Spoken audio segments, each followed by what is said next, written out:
Hello and welcome to my YouTube channel. I am Carol Amendola Bianca, also known as the Italian nutritionist because of my strong heritage and background with Italy.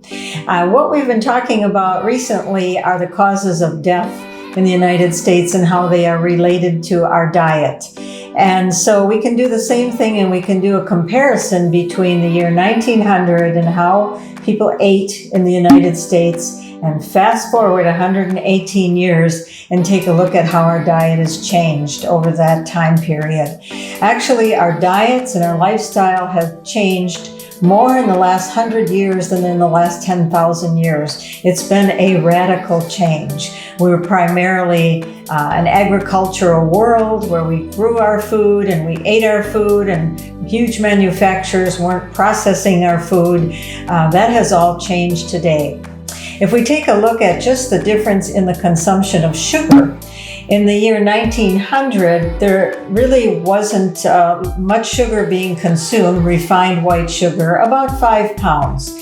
Today it's 170 pounds. And I know that's hard to believe. I know when I say that in large groups, people are usually looking at each other thinking, the guy or the lady next to me is eating a lot more than that because I'm not eating any white sugar. But if you take a look, and everything in a box, and all of the pastries and cupcakes and cookies and things that we are consuming, it's adding up to an average of 170 pounds a year. Incredible amount. Same thing, we could take a look at cheese. Cheese used to be a small condiment that would be put on food as a flavor enhancer or extra flavor. And the average person was consuming about 4 pounds of cheese per year. Today, that average consumption is 33 pounds. Huge amount of cheese. And we just can't seem to get enough of cheesy this and cheesy that and cheesy pizza and cheese on everything. Cheese is 1/3 completely saturated fat. So that's a huge difference between then and now. Soft drinks. In the year 1900, soft drinks really didn't even exist. And people weren't drinking any soft drinks. Today, the average person consumes 43 gallons of soft drinks a year. That's easy to do when you think about the big gulp and the free refills and the large size of sodas that people are walking around with. Actually, 43 gallons is down. It used to be 56 gallons on average of sodas a year. Now, I don't drink any soda.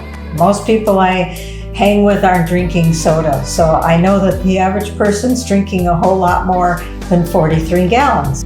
We have just a few of those examples, and then if we take a look at meat, the average person was eating about 140 pounds of meat a year, and today it's 200 pounds of meat. And meat is not the same meat today as it was then. Same thing with chickens and all other animal portions. The real perfect storm hits below the belt where we start looking at homegrown produce. The average person was consuming about 131 pounds of homegrown produce per year.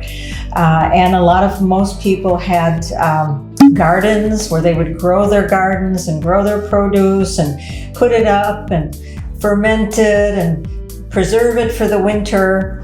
Today that number has gone down to 11 pounds a year. And it's where you get antioxidants and the nutrients from the soil that come up into the produce that's so healthful for us. So that is a perfect storm for disease, where we're cutting out all of these wonderful nutrients and exchanging it for heavy animal foods and sugars. So I would say that it gives us pause and gives us something to really think about. I'll be sharing more in subsequent videos, and I ask you, if you don't mind, subscribe to my channel so that I can continue to send you some really good ideas and tips that I've learned, sometimes the hard way, as a nutritionist. Thank you for joining me today.